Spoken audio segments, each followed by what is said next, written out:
doutorei aqui, mestrei e doutorei aqui pela PUC, sempre tive algumas afinidades de pesquisa, principalmente em torno dessa questão do capitalismo com o Aidar. E aí estou tentando começar a desenvolver uma pesquisa nova e tem alguns temas que eu gostaria de rever e falar, e também porque eu gosto de participar desses fóruns de debate, de conversa. Então, aliás, a gente tem um artiguinho junto, né? Sobre o valor e capitalismo imaterial. Capitalismo imaterial, que está na Ecompos, né? Na Ecompos 2006. 2006. Isso aí. Um artigo meigo. Aí eu me convidei para participar do grupo, disse que tudo bem, sem problema, e pediu para eu começar a minha participação falando um pouco das coisas que eu estou pesquisando a partir de um artigo que foi publicado agora na Galáxia. É a mais recente? Está no ar? Não sei, a última... Ou essa recente ou a anterior. Que é exatamente uma reflexão sobre o capitalismo numa chave de leitura que parte do referencial teórico do imaginário e apresenta, pelo menos eu não conheço outro artigo no mundo acadêmico que apresente dentro da área de comunicação o movimento do decrescimento. Então foi um pouco esse panorama que ele me encomendou essa participação. Em primeiro lugar, peço desculpas, eu já era para estar presente aqui há algumas semanas já, mas eu não consegui vir. Eu prometo que no próximo semestre eu vou ser mais frequente, eu preciso reorganizar minha agenda para estar mais frequente. Então é isso, na verdade ele pediu para eu falar um pouco sobre isso, como vocês conhecem bem o Aidar, não foi muito preciso no que ele queria, como ele queria, de que forma ele queria. Mas então eu vou tentar, a partir de umas discussões que eu sei que é o que interessa aqui, pelo menos na pesquisa do Aidar e tal, mostrar um pouco o que eu estou pesquisando e ouvi-los e, enfim, poder bater papo com vocês a respeito disso. No primeiro momento, o que eu tento trazer, e eu peço desculpa se eu for excessivamente didático ou chovendo molhado, vocês me mandem a merda e a gente começa de novo em outro patamar de linguagem, né? Mas eu queria primeiro esclarecer alguns conceitos preliminares que estão por base do trabalho e da ideia de abordar o decrescimento, né? A primeira coisa que eu tento trazer é um pouco dessa compreensão do que é o capitalismo. Conversava com o Aidar agora no corredor aqui, e é uma questão que sempre aparece quando nós começamos a falar de capitalismo, porque se tem uma certa tendência a tomar o capitalismo como um conceito meramente econômico, como um conceito que está ligado ali ao modo de produção, mas a partir do qual se criticar o capitalismo significa, no primeiro momento, ser a favor de Cuba, a favor da Venezuela e a favor da Coreia do Norte, ou a favor da extinta União Soviética, ou do radicalismo islâmico. Assim, a crítica ao capitalismo soa como uma crítica a esse sistema capitalista. Na verdade, eu compreendo o capitalismo de uma maneira muito mais ampla, que inclui, e aí eu estou baseado muito no Robert Kurz, inclui aquilo que nós chamamos de o socialismo existente, ou o socialismo realmente existente, a União Soviética e seus parceiros, de Cuba inclusive. Ali existe uma série de argumentações que vão mostrar como o modo de funcionamento da economia do antigo bloco soviético e de Cuba, e de qualquer outra nação que se diga socialista hoje, é fundamentalmente um modo de produção capitalista com outros patrões. Ao invés de você ter a iniciativa privada, você tem ali o Estado, tal, você não fugiu do modo de produção.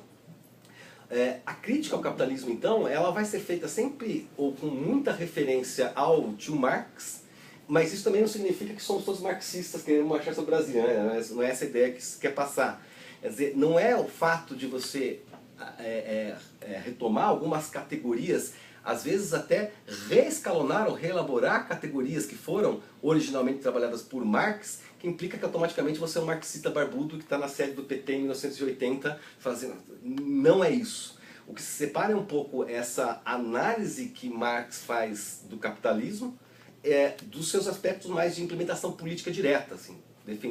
Dizer de valor de uso não quer dizer defender a ditadura do proletariado. São coisas bastante diferentes. Então, o que se faz, e o que eu procuro fazer, e aí eu acho que é uma característica também que eu tenho em comum com o trabalho do Aidar, é trabalhar com categorias do campo marxista, mas vistas por uma ótica um pouco mais renovada, ou transformada a partir de outros fatores. Eu costumo dizer que Marx teve... não só dois, mas dentro da sua análise do capitalismo, ele teve duas coisas, dois fenômenos que ele não pôde ver e que transformaram o próprio capitalismo. O primeiro é a ascensão da comunicação, e eu vou falar um pouco sobre isso hoje, a construção do valor imaterial das marcas. Para Marx seria inadmissível que uma pessoa pagasse 40 vezes mais por uma bolsa só porque ela tem um LV escrito. Isso é irracional, isso não tem, no mundo em que ele escreveu, isso não faria o menor sentido. Ele acha que a pessoa sempre optaria por comprar a bolsa mais barata. Essa outra construção de valor não faria sentido. E a segunda coisa de que Marx foi vítima, não só ele, mas toda a sua geração, é a concepção de que a Terra é uma reserva infinita de recursos. Quer dizer, ele tem em comum, como o próprio modelo de desenvolvimento do capitalismo, a ideia de um crescimento infinito. Marx mesmo, nem tanto. Lá nos manuscritos econômicos e filosóficos, ele fala de uma sociedade de bastança, que o objetivo do comunismo em si era chegar num ponto em que todas as condições objetivas da vida já estivessem garantidas e que o homem pudesse se dedicar a coisas mais importantes como arte, literatura, lazer, sexo, rock and roll, drogas e coisas que realmente valem a pena e não ficar trabalhando, né? Então, vamos dizer assim, a utopia marxista colocada lá nos Grundrisse era essa utopia da superação do trabalho como superação do reino da necessidade. E aí sim o homem poder viver a partir daí no reino da liberdade, né? O que eu vou fazer então é concordar com uma premissa fundamental do marxismo, apesar de tentar flexionar um pouco. E que premissa é essa? É a ideia de que o modo como nós nos organizamos para produzir as condições materiais da nossa existência nos produz. Quer dizer, aquilo que nós somos é largamente influenciado pela maneira como nós produzimos, pela maneira como nós criamos as condições da nossa existência. Aí tem uma questão filosófica até, né? Porque o Marx vai eleger isso, ele vai trabalhar isso a partir de uma certa da ideia que ele chama da ontologia do trabalho. O trabalho como definidor do que é o homem. Eu não concordo muito bem com essa ontologização que ele faz do trabalho, mas fundamentalmente qual é a ideia? A ideia é que nós nascemos lá, nós somos um macaquinho filho da puta que desceu das árvores e tal, e meio sem recursos, porque é uma espéciezinha meio fraca, né? Se a gente for pensar em termos biológicos, é um macaquinho meio desprotegido. A gente não corre tanto quanto um predador, a gente não morde também, a gente não é tão forte, a gente não tem muitos recursos para sobreviver no mundo. E o que garantiu que nós conseguimos sobreviver foi uma certa forma como nós começamos a nos organizar para retirar desse mundo as coisas que a gente precisa. E nós estamos tentando nos organizar para retirar desse mundo e criar as condições da nossa existência. Essa maneira de nos organizarmos para criar as condições da existência, ela é historicamente variável. Então, a cada momento histórico, a maneira como o homem se relaciona com o mundo para produzir a satisfação das suas necessidades vai mudar. E a maneira, então, como o homem surge a partir disso também muda. Portanto, o caráter desse humano vai mudar a partir dos meios de produção, a partir das formas como nós produzimos. E aí, o nome do modo como nós nos organizamos para produzir as condições da nossa existência, no mundo de hoje é capitalismo. É nada mais do que isso. O modo de produção é o modo como nós, como sociedade, nos organizamos para criar o mundo que nós vivemos, para criar as condições da nossa própria existência. Então, visto dessa forma, a ideia de capitalismo é uma ideia que não tem a ver com essa oposição ao socialismo. Ela tem a ver pura e simplesmente com uma forma de organizar a exploração dos recursos naturais, a maneira como nós construímos a nossa subsistência. Se eu afirmo, e aí eu estou concordando com o Marx, apesar dessa ressalva, sem ontologizar o trabalho, etc., que o capitalismo ele não é apenas econômico, mas ele também constitui o homem, o que significa isso? Que a partir desse modo de construção das condições elementares, das condições materiais de existência, a nossa organização vai produzir algo que nós podemos chamar como cultura, ou como imaginário. Então o capitalismo ele é também uma cultura, ele é também um imaginário. Cultura é um termo que eu ando me debatendo com ele, é outra discussão que a gente está tendo. Cultura é um termo guarda-chuva que serve para um monte de coisa, né? Quando você não sabe como explicar alguma coisa, diga, é cultural. Ponto. Parece que você não precisa de mais nenhuma explicação. Você matou, assim, chegou na solução. Isso é cultural. Prescinde de argumentação. Prescinde de argumentação, né? E prescinde de uma conceituação ampla, ou mais precisa. O Lapantini fez um inventário das definições de cultura nos anos 80. Havia mais de 50 definições de cultura. Alguma coisa que tem 50 definições, não tem definição nenhuma. Então vira uma palavra mágica que você... Por isso que eu tenho trabalhado um pouco a concepção de imaginário, que não é a mesma coisa, mas eu tento fazer uma diferenciação lá, enfim, isso é outra história. Então, Também é outra dessas, né? então, mas aí eu tenho menos definições, então eu consigo dizer assim, estou usando imaginário na versão do Castoriadis com essa, eu consigo conceituar de alguma cultura, eu não consigo, né? Cultura eu uso a versão do Crocker, que é cultura é tudo aquilo que o homem aprende como membro de uma sociedade. Bom, aí usou outra que é a sociedade. Para escapar de uma definição Vaga, você usa mas, outra. Nada melhor do que usar outra. Como é que é a dele? Cultura é Tudo aquilo que o homem aprende como membro de uma sociedade. A equação é assim, pegue você, o que não nasceu com você é cultura. Sociedade é tudo aquilo que o homem compartilha culturalmente. Pois é. É o Arthur Crocker? Não, Arthur Crocker é da cibercultura, é o... o primeiro nome dele... não é Crocker, é Kroeber. É da antropologia. Tá.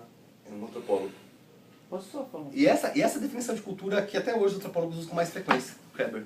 O Wickleton, ele escreveu a teoria da cultura, ele vai resgatar todos esses conceitos, o que ele se foca mais é do Weber, que é aquela teoria que cultura é a rede de significados que o homem teve. Sim. Mas o Wickleton faz um programa bem interessante da Wickleton nesse livro, um livro meio curtinho, chama Teoria da Cultura. Da cultura. E ele vai só teorizar o conceito. Enfim, Ele tem um sobre ideologia também que é muito bom. Sim. Ele pega as 30 acepções de ideologia. Ideologia. Chama Para uma Introdução, Ideologia para uma Introdução. O que vai acontecer então? O modo de produção, a maneira como nós nos relacionamos com o mundo para produzir as condições materiais da nossa existência, ou o capitalismo, e qualquer modo de produção vai ter que fazer isso, ele o tempo todo ele precisa produzir lugares e atores. É um autor russo que fala isso, não vou lembrar o nome dele agora. Ele faz essa dicotomia entre lugares e atores. Lugares são posições da sociedade, as É aquele que fala instituições. sobre imaginários sociais? Não. Não, esse é o Baxco, não é Isso, russo. não é isso. Não. Eu não lembro, eu usei na minha tese, eu não lembro mais o nome dele. Depois eu pesquiso e trago para vocês, se for o caso, se for importante. Mas o importante é isso, ele vai criar essa ideia de posições, o capitalista, o trabalhador, a empresa, o Estado, ou não sei o que lá, mas ele também tem que criar atores, que são os indivíduos capacitados em vários níveis e de várias formas para darem uma materialidade, uma corporeidade a esses lugares que são vazios. Portanto, o capitalismo, entendido como cultura, como imaginário, ele também é uma forma de produzir subjetividade. Eu falo sempre com meus alunos assim, o problema da gente fazer a crítica do capitalismo é achar que ele está lá. E ele nunca está lá, ele está aqui. O capitalismo está em cada um de nós. É por isso que é muito difícil de se fazer a crítica a ele, e ainda mais quando você parte do ponto de vista mais ativo, de querer falar em combater o capitalismo é combater a si mesmo, antes de mais nada. Porque ele vai formando a subjetividade, que é uma subjetividade coerente com os lugares sociais que são estabelecidos. Então, esse é o processo então, de produção de subjetividade a partir do capitalismo. Na ortodoxia marxista, e aí não é o próprio Marx, os marxistas são sempre piores do que Marx, assim como os cristãos são piores do que Cristo, os maometanos são piores do que Maomé, isso é uma frequência. Ele falava de uma ideia de determinação. E isso é um ponto que vem cada vez mais perdendo espaço, apesar de ainda ter o Ricardo Antunes, acho que ele é um dos poucos que eu conheço, que concebe o seguinte: o modo como nós produzimos determina inequivocamente o modo como nós somos. Tudo que nós somos está contido, de alguma forma, na maneira como nós produzimos. Bom, a versão mais contemporânea disso, a maneira até mais sofisticada de ver isso, é uma relação de recursividade. Na relação de recursividade é muito interessante porque o resultado retorna como causa.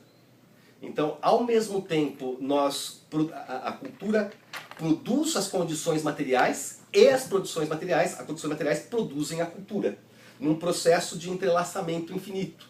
Quer dizer, o modo como nós produzimos é também, em larga medida, culturalmente determinado. É também, em larga medida, imaginariamente determinado. Então, ao mesmo tempo que a produção determina o imaginário determina a cultura. Quem vai trabalhar isso? Weber vai trabalhar isso logo no começo, mas um dos marcos que eu gosto de utilizar, pela maneira como ele constrói, e ele fala mais explicitamente do que Marx, nessa relação de recursividade, é o Castoriadis, a instituição imaginária da sociedade. 400 páginas, 200 para dar um pau em Marx. e acabar com essa ideia de determinação. Aí nas outras 200 ele vai então respirar e dizer, bom, então, isto posto, vamos então construir alguma coisa a partir disso aí. Então é um livro bastante interessante, eu acho que eu recomendo bem a leitura. Você voltou a ler o Pastoriades, né? Então, você sabe que eu fui procurar e não achei o meu livro, né? Acho Ah, que é? ficou na casa da minha ex-patroa. Ixi, isso acontece. Aí eu comprei um novo, encontrei um sebo que tinha um novinho. Da capinha cor-de-rosa? Eu acho que parou de editar aquilo lá. Então, mas de 2010, novinho. Não sei se a editora fechou, a Pazia fechou? Não, acho que não. Não? Você sabe uma coisa? Você faz ideia fechou? Não sei. Não ouvi dizer não. Bom, e como o modo de produção, então como é que essa relação de recursividade se dá entre modo de produção e cultura? Eu vou utilizar aqui, basicamente, o repertório conceitual para isso vem do Pierre Bourdieu, com a noção de consenso. O que o capitalismo, como cultura e como imaginário, ele vai operar para se produzir e se reproduzir na vida cotidiana? Ele é capaz de construir algumas ideias, alguns valores, algumas noções que passam por óbvias. Elas não necessitam de nenhum tipo de justificação, elas não necessitam de nenhum tipo de explicação. É o mundo como ele é. São os consensos que são produzidos. O Bourdieu tem uma expressão muito bonita que ele vai dizer que o mais importante das coisas é sempre o não dito. É aquilo que não se diz. Eu não sou isso. Eu sou um cidadão de Piracaia, agricultor. De vez em quando eu me visto de professor para frequentar São Paulo. Mas eu não vou vir aqui com a roupa que eu uso em Piracaia. Uma botona e a calça meio rasgada e a camisa... Alguém me proibiu de fazer isso? Seria esquisito? Por que eu não faço isso? Porque é óbvio que eu não posso fazer isso. Eu não preciso de uma proibição explícita, eu não preciso de uma sanção, eu não preciso que alguém me diga. Isso está dado, isso é evidente, isso é autoexplicável, isso é naturalizado. É natural que seja assim. Um exemplo que eu gosto de usar, que só vale para os brasileiros, é tomar banho todos os dias. Cientificamente e por profissionais de saúde, o ideal seria não tomar banho todos os dias. Mas vai dizer para um brasileiro que ele não... Um brasileiro não, né? Um paulistano de certos lugares de São Paulo, porque os brasileiros em geral também não tomam banho todos os dias. Mas para certo tipo de paulistano urbanizado ou de brasileiro urbanizado, que o mundo tem aproximadamente 220 países. O único país do mundo em que se toma banho todos os dias é o Brasil. Não existe outro. E nós estamos certos. Os outros todos, os outros 6 bilhões de pessoas estão errados. Nós não. Mas quem foi que disse? Não diz. É assim. As coisas são assim. Obedeça seu pai, vá à missa, lave a mão.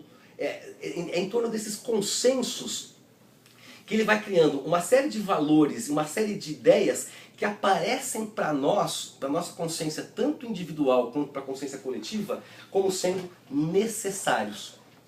As coisas devem ser assim, as coisas funcionam dessa forma. Aqui, eu acho que entra uma discussão interessante, que é um pouco do papel do discurso nessa história. E aquilo que você vai chamar das convocações.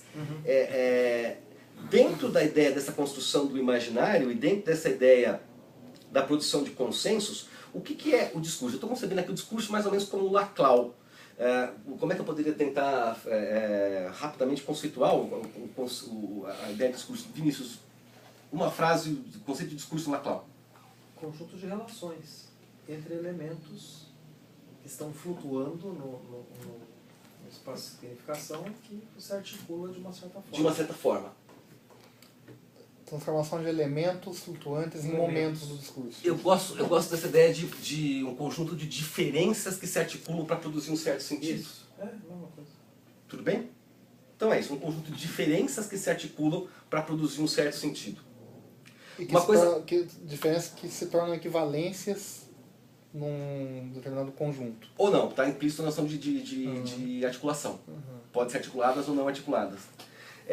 O que é importante no conceito do Laclau que eu vejo é, primeiro, o Laclau tira o discurso do texto, quer dizer, que é uma coisa que é um vício também comum que se tem, né? Achar que o discurso é só aquilo que é dito, né? E o Laclau, em vários momentos, ele vai frisar que ele não consegue conceber diferença entre discursivo e extradiscursivo. Para ele, o mundo social é composto por discurso, ponto. Essa mesa é um discurso.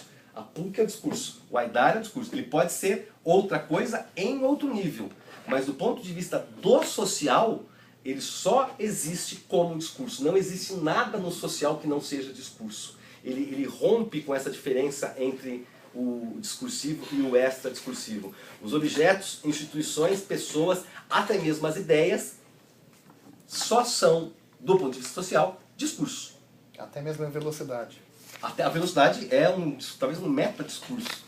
Um discurso sobre discurso. Ele não está dizendo que não existe o real, vai entender? Não, Tem essa discussão. não é isso. Não está dizendo que não existe o relâmpago enquanto relâmpago. O relâmpago existe, mas ora ele vai ser expressão da ira de Deus, ora ele vai ser... Enquanto Enfim. análise do social e nunca da sociedade, porque o Laclau também não trabalha com a categoria de sociedade.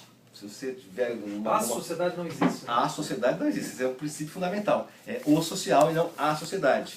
Do ponto de vista do social, o relâmpago é um discurso. Claro que ele dá choque, mata, mas ele, do ponto de vista social, ele é um discurso. Bom, o que então faz com que o relâmpago seja visto como ira de Deus ou como uma descarga elétrica de lá? É o fato de que o discurso ele vai tentar se organizar para produzir como uma verdade, ou como uma evidência, ou como um fato, ou como uma interpretação, uma única possibilidade de significado. Ele vai tentar fechar um significado. É essa noção que ele vai usar do significante vazio. Essas diferenças flutuam e, historicamente, e de vez em quando, em alguns contextos, elas acabam convergindo em torno de um núcleo comum e passam a produzir o significado daquele fenômeno. Bom, esse significado, ele não é... Uma das coisas que ele vai ter de interessante é o fato de que ele não é único. Ele é um dos significados possíveis. O que faz com que nós vejamos esse significado como único é um processo que é o processo de hegemonia. É quando nós conseguimos, socialmente, algumas forças conseguem fixar momentaneamente o sentido de alguma coisa que ocorre dentro do social. A princípio, esse significado poderia ser outro. Poderia ser um outro qualquer. Não dizendo que esse outro qualquer seja a verdade. E o primeiro significado seja uma ideologia, no sentido de mentira, né? Nenhum dos dois é a verdade. Não está colocada a questão da verdade. Os dois são discursos. Os dois são fechamentos hegemônicos de uma certa cadeia de significantes dentro de um certo contexto histórico.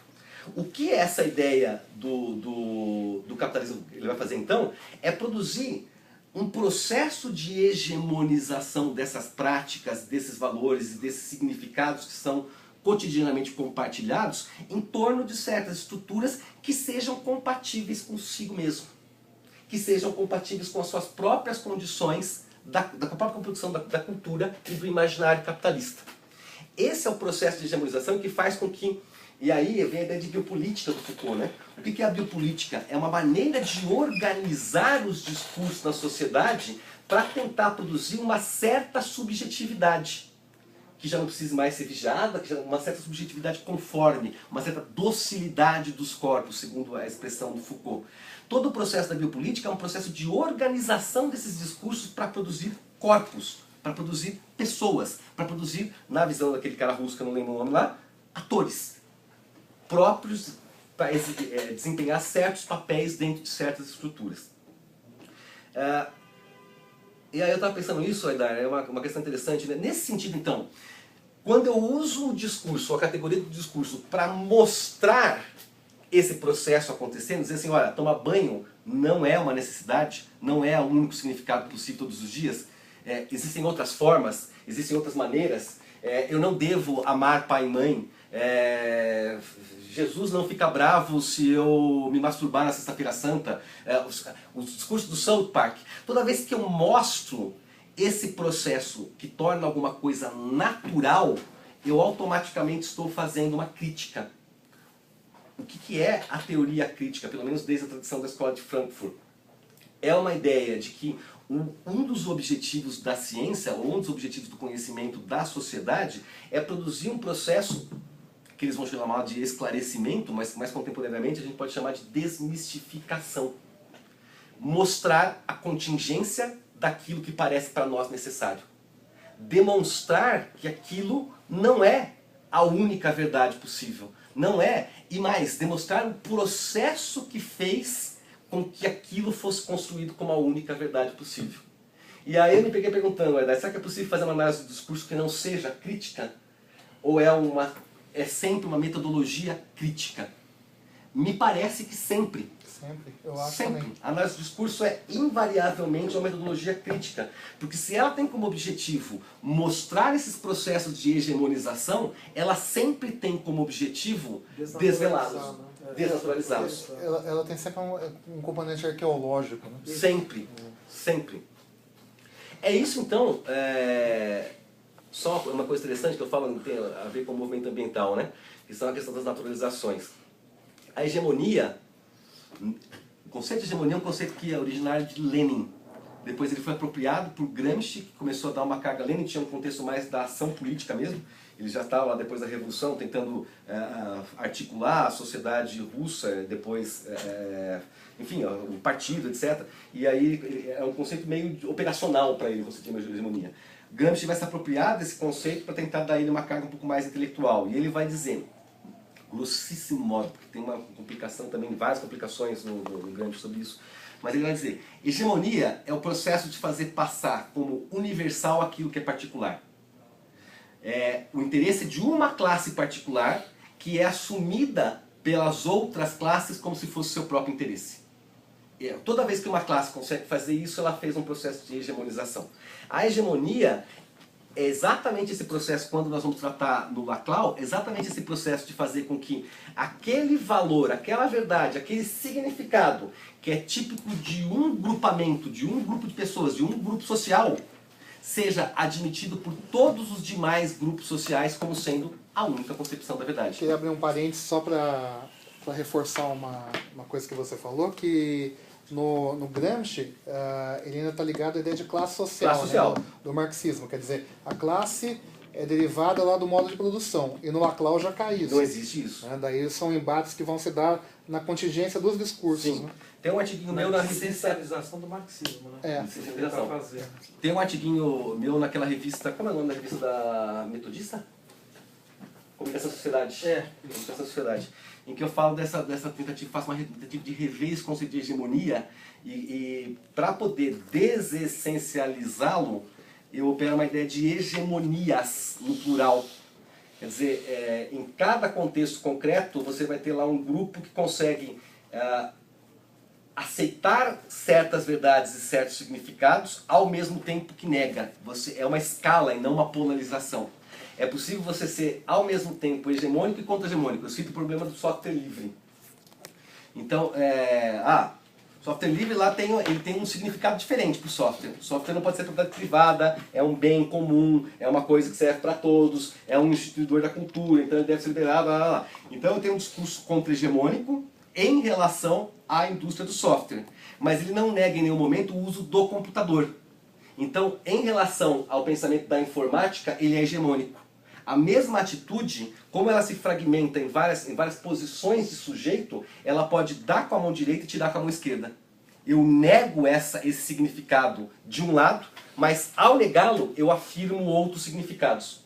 Então aí você tem uma visão que é um pouco mais conflituosa da hegemonia, e não tão plana quanto a visão de Gramsci, que tem a ver, evidentemente, com a questão das classes, né? E da existência de uma única verdade, que é a luta de classes. A verdade, em última instância, é a luta de classes. Né? Bom, então o que vai acontecer? A função da AD, ou o caminho que a análise do discurso vai produzir dentro desse contexto do capitalismo entendido como cultura e como imaginário, é exatamente mostrar de que forma esse imaginário se constitui e as suas relações com o modo de produção. Mostrar a contingência daquilo que a forma cultural necessita que seja visto como necessidade, como óbvio, como incontestável, como consenso. No fundo, então, o que a análise do discurso vai fazer é criar mecanismos para quebrar o consenso. É fundamentalmente política no sentido do Rancière, no sentido de implementar dissensos. Porém, como esse processo de hegemonia, da maneira mais modernamente concebida, sem esses totalitarismos, sem essas abstrações totalizantes do Gramsci, prevê essa relação tensa entre hegemonias e contra-hegemonias, o que vai acontecer é que toda vez que você gera um dissenso, você está partindo também de um consenso. As duas coisas não são antagônicas. Eu preciso de certos consensos para estabelecer certos dissensos. Eu preciso estar de acordo com algumas coisas para poder desacordar de outras coisas. E desacordar de outras coisas vai implicar que eu entrei em consenso com outras coisas e assim consecutivamente. Quer dizer, o processo de hegemonização ele nunca se esgota. Ele é sempre um processo de troca de hegemonias, troca de forças hegemônicas, mas ele nunca vai se esgotar. O que a Dê vai dizer então é tentar pegar as principais linhas hegemônicas do capitalismo como forma cultural e demonstrar a sua, eu não diria inviabilidade, mas demonstrar a sua contingência. Demonstrar que elas são contingências. Quais são Linhas D, você falou? linhas de força? Linhas de força. Que elas são contingentes. Bom, o que é fundamentalmente então esse imaginário do capitalismo? É claro que eu poderia falar de várias coisas que têm a ver com o imaginário desse capitalismo, mas eu vou tentar me ater a uma que eu considero que seja a fundamental, a mais importante, aquilo que talvez seja um dos elementos de definição do que é o capitalismo, que é a chamada forma-mercadoria. Não é à toa que Marx, quando começa a explicar o capitalismo, começa pela mercadoria. Capítulo 1 do livro 1 do Capital. É a mercadoria, essa coisa mágica. Se tem algo que define, são duas coisas que definem, mas uma das coisas mais importantes que define o que é o modo de produção capitalista, que o Marx vai dizer, é o sistema de produção, é o modo como o homem se relaciona e produz as coisas do mundo, no qual o produto da ação do homem assume uma forma específica que é a forma de mercadoria. Isso é o capitalismo. Se nós produzirmos aqui o nosso esforço coletivo ou individual, a nossa organização social, ela é totalmente articulada para produzir algo que assume essa forma mercadoria, estamos diante do sistema capitalista. É mais ou menos essa a definição. E o que é essa forma mercadoria? Como entender essa forma mercadoria? Eu posso ter, sei lá, essa bolsa como algo que não é produzido como mercadoria e ter a mesma bolsa produzida como mercadoria. Porque a mercadoria, o que faz a mercadoria é uma relação entre pessoas e não a coisa em si. Se eu produzo essa bolsa para mim, ou para a minha família, ou para meu Deus, ela não é uma mercadoria. Se eu a produzo com o sentido de ser vendida, ela é uma mercadoria. O que para Marx vai definir então que é a mercadoria é uma cisão entre o que ele vai chamar de valor de uso e valor de troca. Valor de uso é a necessidade que o objeto, que a coisa produzida tem para as pessoas. A cadeira tem um valor de uso que é sentar. Qualquer bunda cansada sabe o valor de uso de uma cadeira. Sente-se. É para isso que ela serve. Valor de troca, a pessoa que produziu essa cadeira é indiferente à sua bunda. Ela não quer saber se está cansado ou não, isso para ela é irrelevante. Ela quer ganhar dinheiro. A cadeira é um empecilho para o produtor da cadeira. Ele quer se livrar da cadeira o quanto antes, para libertar o dinheiro que está preso dentro da cadeira. Ele é indiferente em relação à utilidade daquilo que ele produz. Essa é a abstração e é o problema central do capitalismo. Como é que chama aquela doença? Esquizofrenia. Essa esquizofrenia de tudo que nós produzimos. Que de um lado ele é para atender necessidades e de outro ele é para produzir lucro. Apenas lucro. Ele é feito para produzir lucro e, às vezes, atende necessidades. A partir dessa base, o que vai acontecer é que como eu disse, há uma dependência, há uma relação de reiteração, de recursividade entre a cultura e o modo de produção. O que nós vamos ter é uma cultura que vai estar cindida entre necessidade e valor de troca. Necessidade e valor de troca. E cada vez mais pendendo para abandonar a noção de necessidade, a noção da utilidade. Aí nós entramos no nosso capitalismo contemporâneo.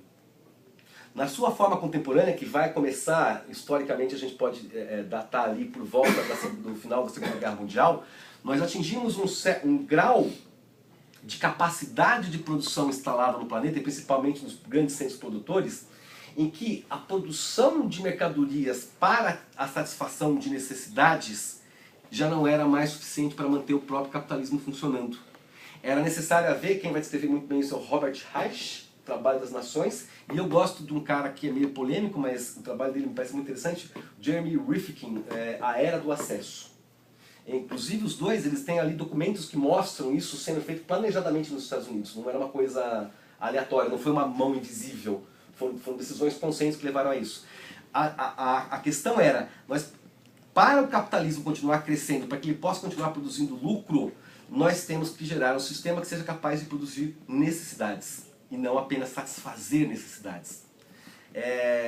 Aí vem uma questão interessantíssima, né? Marx já falava sobre isso também lá atrás. O Baudrillard vai tirar um sarro do Marx com isso, quando ele vai dizer que em Marx existe uma metafísica da necessidade. Para Marx, a pessoa comprava uma cadeira porque estava cansado, porque tinha que pôr a bunda. Havia uma necessidade da cadeira. Você comprava uma blusa porque estava com frio. Havia uma necessidade do frio. O que o Baudrillard vai dizer, a última coisa que uma pessoa que compra uma blusa hoje em dia pensa é no frio. E a última coisa que ela pensa quando compra uma cadeira é na bunda.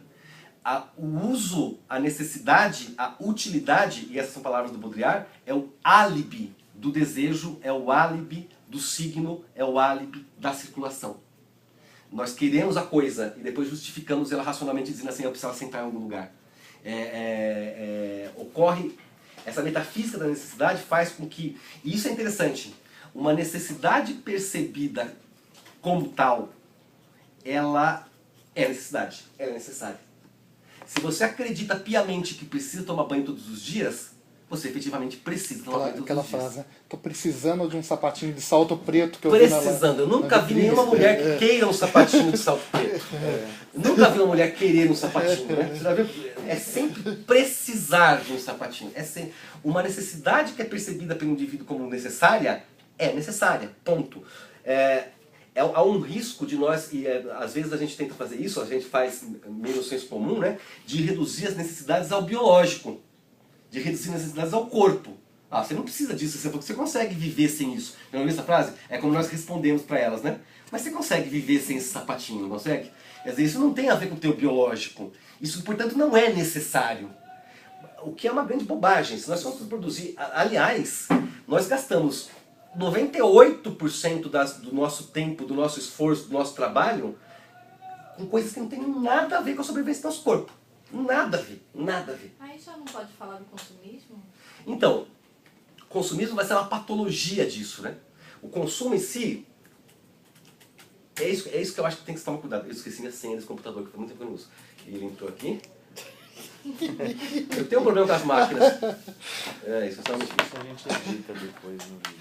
Você errar 3 vezes, explode, né?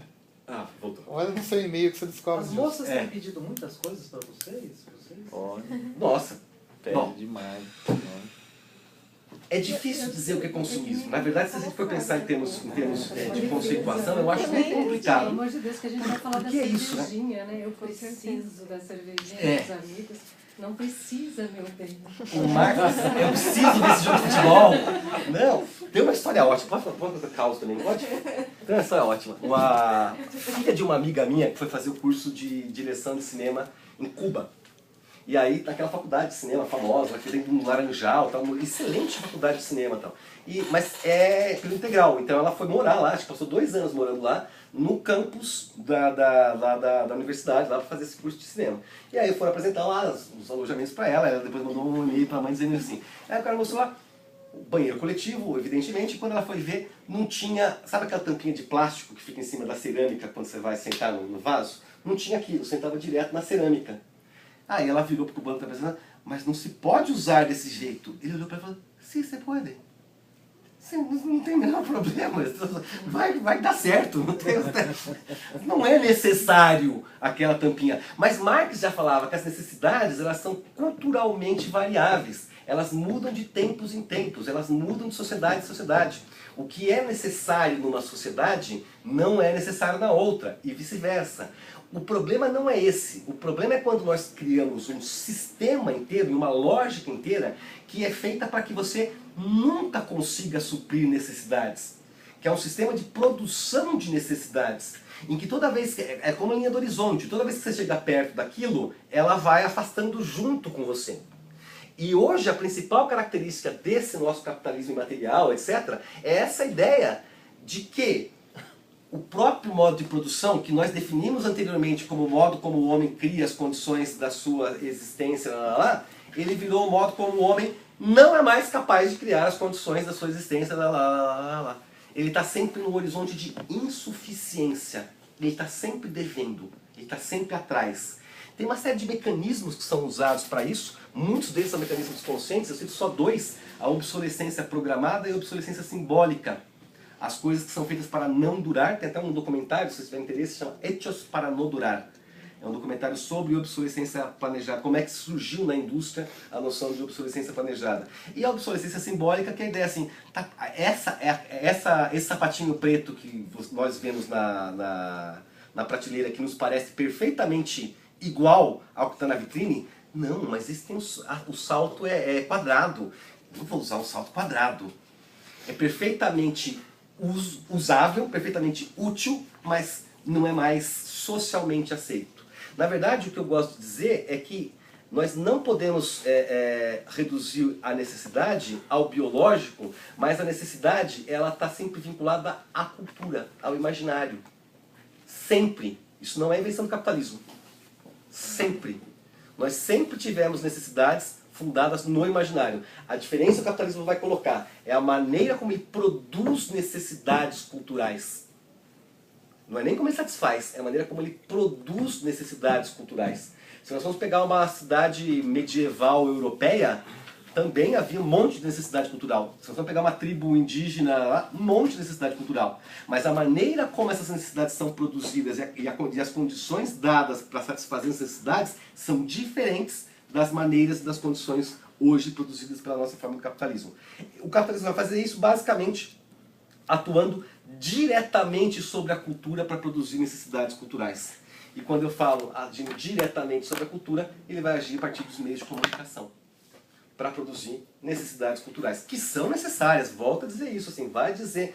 Eu falar para o pessoal do movimento ambiental, né? Ah, você quer ser revolucionário como Gandhi? Então admita que seus dentes vão cair.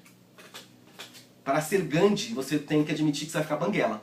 Senão você está, de alguma forma, participando desse processo de hegemonia contra hegemonia, hegemonia contra hegemonia. Ser Gandhi com sorrisos colinos nos lábios não dá. Não é possível. Bom, então é isso. Nós temos então essa maneira... Estou falando demais? Tá tudo bem? Não. Tranquilo? Beleza? Bom, eu já estou me encaminhando para o final já. O que então vai aparecer dentro dessa forma como o capitalismo contemporâneo produz cultura e imaginário, a partir dessa explosão da questão da necessidade? Só uma curiosidade, um dos livros que eu recomendei para leitura aqui fala exatamente disso, na oposição entre modernidade e tradição. A tradição pode ser compreendida como um modo de produção das necessidades culturais que sempre se referenciam a um certo contexto local. Então, as coisas que eu preciso para satisfazer as minhas necessidades, inclusive as necessidades culturais, não só as biológicas, elas são de alguma forma fornecidas e encontradas dentro de um raio, que é o raio produtivo daquela própria sociedade. Raras coisas têm que vir de fora, raras coisas são interferências de outras esferas dentro da vida comunitária. Isso caracteriza a tradição. A tradição é esse espaço de fechamento da cultura e da produção, e de um extremo relacionamento íntimo entre cultura e produção. Na modernidade, o que vai acontecer é esse fim dessa tradição e o desbloqueio da produção de necessidades. A necessidade pode vir agora de qualquer lugar. Nós, a partir dos meios de comunicação, e principalmente da comunicação mediada, nós estamos sujeitos a processos de produção de necessidade que são globais, que não são, e que, portanto, não tem mais referenciação com o nosso contexto local. Por isso que eu os chamo de abstratos. São processos de construção da necessidade globais, via meios de comunicação, e abstratos porque eles não têm mais condições de serem atendidos pelo processo de produção interno ou pelo processo de produção local. Qual é efetivamente a grande necessidade que esse modo vai produzir, a grande característica que esse modo de produção vai criar na gente? É a ideia do crescimento infinito, que é, vamos dizer assim, talvez o principal calcanhar de Aquiles do modo capitalista de produção. O modo de capitalismo de produção ele implica o seguinte: eu tenho um dinheiro na mão, eu preciso investi-lo. Então eu vou produzir cadeira. Eu quero que se dane, eu poderia produzir armário, eu poderia produzir óculos. Eu sou indiferente do que eu produzo. Eu tenho um dinheiro e eu quero investir. Qual é a condição de eu investir esse dinheiro? Que eu tenha a expectativa de que ele vai me produzir mais dinheiro. E que a economia inteira faz isso. Eu invisto o dinheiro com a única expectativa não de satisfazer nenhuma necessidade, mas que eu volte a ter mais dinheiro do que aquilo que eu investi. Se eu não tiver mais dinheiro do que aquilo que eu investi, eu não invisto mais, perdi dinheiro, não faço mais nada. Então ele funciona a partir dessa ideia que só quando eu consigo tirar mais dinheiro do dinheiro investido é que o sistema pode funcionar. Ele é, portanto, essencialmente expansionista. Se o capitalismo parar de crescer, ele morre. Ele precisa produzir sempre mais dinheiro a partir do dinheiro que foi investido. Ele precisa produzir sempre mais coisa a partir das coisas que foram investidas.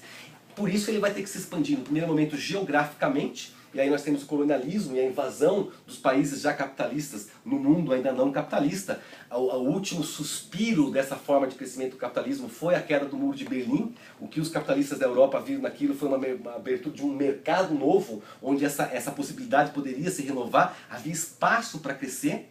E a forma do imaterial que faz o crescimento intensivo e não o crescimento extensivo. Como ele cresce? Vendendo a mesma coisa para a mesma pessoa várias vezes. O mesmo sapatinho você vai comprar 40 vezes. Só por curiosidade, eu tive acesso a um trabalho de história sobre a cidade de São Paulo e ela leu lá um trecho do testamento da Dona Maria Paula. Dona Maria Paula era uma cultivadora de chá às margens do rio Tamanduateí, onde hoje é o viaduto do chá. Aquelas encostas onde estão a igreja da Sé, elas eram povoadas ali com os pezinhos de chá da Dona Maria Paula. Era trilhardária, trilhardária. Na herança dela, no testamento dela, ela deixa para uma das suas filhas uma saia de lã inglesa. Era um negócio tão valioso, tão absolutamente importante, uma saia de lã bem feita, que você deixava de herança para sua filha. Mesmo uma mulher milionária deixava de herança para sua filha. Porque provavelmente ela ia ter 10, 15 saias durante a vida dela. O que uma mulher tem hoje numa estação, ela teria durante a vida. A estratégia do capitalismo, então, vencida a possibilidade de crescimento extensivo, foi o crescimento intensivo. Fazer com que você troque de celular 2 vezes por ano. Troque de sapato 3 vezes por ano. Que você jogue fora coisas boas, porque elas saíram da moda. Então a mesma pessoa passa a comprar várias vezes a mesma coisa, várias vezes a mesma coisa. O capitalismo tem essa necessidade de expansão. Sem expansão, ele não é capaz de crescer, tanto intensivamente quanto extensivamente. Bom, ok. É isso mais ou menos que nós estamos vendo. Onde isso vai nos levar? Num tema que também está sendo bastante explorado agora, e que eu acho que cada vez mais tem que ser trabalhado, que é a ideia do movimento ambiental. Estou chegando já na questão do decrescimentalismo. Ora, uma das descobertas, ou dos lemas que o movimento ambiental vai se apropriar, é exatamente a ideia de que não é possível crescer infinitamente. Nicolas Georgescu, você viu a data aqui? É 1800 quebrados, né? Que escreveu lá? Não, 1970. Não, do Georgescu? É. Não, acho que não. Não, pode ser. É um autor romeno que escreveu, um economista que escreveu um texto falando sobre os limites, a entropia do capitalismo. É evidente, tem uma frase no movimento ambiental muito interessante, assim, se você acha que é possível crescer infinitamente no mundo finito, ou você é louco ou é economista. Das duas, uma. É impossível. O movimento ambiental, ao contrário do que... Depois eu falo até da crítica ao movimento ambiental, mas ele chegou nesse ponto dessa contradição inerente ao próprio capitalismo. Ele não é capaz, não é possível um sistema se basear na necessidade de um crescimento contínuo e acelerado. Que não é apenas contínuo mais, é contínuo e acelerado. Se antes você investia numa empresa para ter um retorno em 5 anos, a empresa prestava conta a cada triênio ou a cada biênio. Hoje os relatórios empresariais são a cada 3 meses. E se não der lucro em 3 meses, você está ferrado. Então os prazos de retorno de investimento são cada vez mais curtos. E, portanto, a necessidade da intensidade desse investimento é cada vez maior. Ou seja, nós estamos fazendo um sistema linear que significa pegar recursos materiais transformá-los, vendê-los, usá-los e descartá-los. Sistema linear. Nós estamos fazendo isso um movimento cada vez mais acelerado. O que é o capitalismo? É um sistema que consiste em transformar recurso natural em lixo.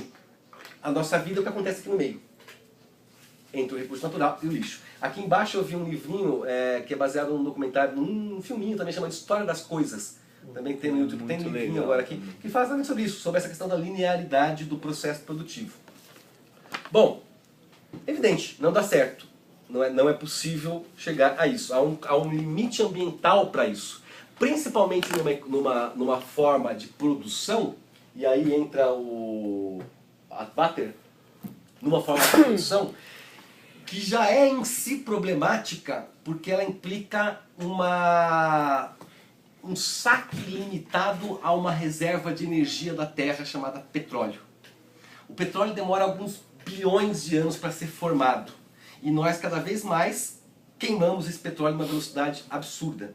Ou seja, se nós não acabarmos com a Terra antes, nós não teremos condições de continuar esse processo de crescimento simplesmente porque ele é feito a partir de um recurso que não pode ser renovado, que não pode ser retransformado, que não pode ser aproveitado de alguma outra forma. Isso implica que nós estamos agora, cada vez que nós compramos um sapatinho a cada 6 meses, ou trocamos nosso celular a cada 6 meses, ou jogamos fora uma blusa absolutamente usada, nós estamos jogando petróleo no lixo. Estamos jogando petróleo. Esse petróleo que nós estamos usando hoje não vai ser possível daqui a 40, 50, 100 anos, que seja, não importa, com pré-sal, então, deu 150, beleza. De qualquer forma a conta não fecha. É impossível porque a energia necessária para manter essa máquina funcionando e se expandindo em grande velocidade o tempo todo não está disponível, não é possível ser disponível. Nós teríamos fontes alternativas de energia, sim, energia solar, energia eólica, etc. Tem um problema sério, problema não, tem uma virtude que vira um problema, essas energias não funcionam bem dentro da lógica capitalista. Elas não conseguem funcionar. Lembra que eu falei que ele tem que se reproduzir o tempo todo, ele tem que se reproduzir, o capitalismo como cultura e como imaginário, a base material vai se relacionando com ele. Por quê? Porque petróleo eu tenho em 5, 6, 7 lugares do mundo, que eu consigo fazer uma guerra em cima, matar todo mundo e botar um poço, engarrafar e trazer. Eu tenho fontes limitadas que me permitem uma extração centralizada. Energia eólica e energia solar têm extração no mundo inteiro. Se eu tiver um mundo feito com energia eólica e energia solar, eu não tenho capitalismo mais. Eles são incompatíveis. Eles estão tentando fazer um esforço danado para achar um jeito de compatibilizar essas duas coisas. Fazendo parque eólico. Faz aquele monte de turbina, tal, que aí só uma empresa opera. Eles estão fazendo lá produção de energia hidrelétrica. Eles estão tentando fazer mas o fato é que se essas tecnologias de produção de energia se disponibilizam, se barateiam pelo mundo, o mundo vai perder um dos seus maiores negócios privados, que é a produção de energia, porque ela vai estar distribuída. Isso ele também pega bastante. O mundo eólico é um mundo de energia distribuída, é um mundo sem concentração de energia. E isso é um problema dentro dessa lógica. Eles vão detonar o planeta, mas não vão deixar isso acontecer. Não vão, porque isso significa um grave dano à própria lógica do capital. Bom, e nesse sentido, o que nós fazemos, o que nós vemos quando nós usamos análise do discurso e olhamos as coisas que estão acontecendo ao nosso redor? As pessoas o tempo todo continuam falando do chamado capitalismo verde, vamos continuar fazendo assim que é bacana, e vamos melhorar um pouquinho a eficiência dos carros, vamos investir em fontes alternativas, vamos consumir menos, vamos fazer xixi no banho, vamos fazer essas coisas que são as coisas dos meios de comunicação que vão. De novo, a questão hegemônica. Quer dizer, eu estou tentando, contra uma concepção do capital, propor algumas coisas, mas que no fundo não tocam o fundo do problema, que é o próprio modo de produção, a própria maneira linear como nós produzimos. Esses discursos são discursos banidos dos meios de comunicação. Dizer que o que não funciona é o capitalismo não pode acontecer dentro do meio de comunicação. E é tão enraigado em nós que isso produz na nossa subjetividade, de novo, esse processo de verdades e de consensos. Nós acreditamos na economia. Nós acreditamos no modo de produção. Nós acreditamos no trabalho, nós acreditamos no mérito, nós acreditamos no emprego, nós acreditamos nessas coisas e não conseguimos conceber um outro mundo que não seja baseado nessas categorias. O Castoriadis vai chamar isso de a crise do imaginário. A situação é tão complexa que nós não conseguimos nem sequer imaginar, sonhar um mundo que seja efetivamente diferente desse mundo, dessa forma de produzir. Eu trouxe a discussão sobre o decrescimento porque me parece que é um movimento que vem se consolidando e para nós que estudamos as questões de discurso imaginário, ele vem propondo um outro discurso, uma outra forma de articular esses sentidos em torno dessa ideia de decrescimento. Qual é a ideia fundamental do decrescimento? Não adianta capitalismo verde, não adianta nem sequer parar de crescer. Nós precisamos urgentemente diminuir a economia da nossa vida, retirar fatias da economia da nossa vida. Eles dizem mais, eu acho também interessante a análise deles, isso vai acontecer, porque é impossível que não aconteça. A questão é, nós queremos ser os pilotos desse processo ou queremos que ele nos pegue desprevenidos? Como não é possível produzir da maneira como nós estamos produzindo, o decrescimento é um fato. A maior utopia, o maior sonho do mundo contemporâneo não é mudar o mundo, é manter o mundo como está. Isso é uma utopia irrealizável, mantê-lo como ele está. Só é possível, ele vai mudar de alguma forma. Agora, nós vamos permitir que isso aconteça com uma porrada ou vamos tentar controlar esse processo? Por isso que o Latouche ele chama de o decrescimento sereno. Vamos voluntariamente e organizadamente retirar fatias cada vez maiores da economia das nossas vidas cotidianas. Deseconomicizar as relações. Ele é precedido nisso, por exemplo, pelo André Gorz, que já falava disso, de retirar cada vez mais fatias do mercado da vida contemporânea, tirar do domínio do mercado a nossa vida contemporânea, ter uma economia da dádiva. E o que é mais interessante, ambos os autores, tanto Gorz quanto o pessoal do decrescimento, vão dizer, e eu concordo com eles, a vida pode ser muito mais interessante. Isso não significa empobrecer, isso significa enriquecer dentro de uma outra lógica, dentro de um outro imaginário, dentro de um outro caminho. O decrescimento, então, ele vai propor que é necessário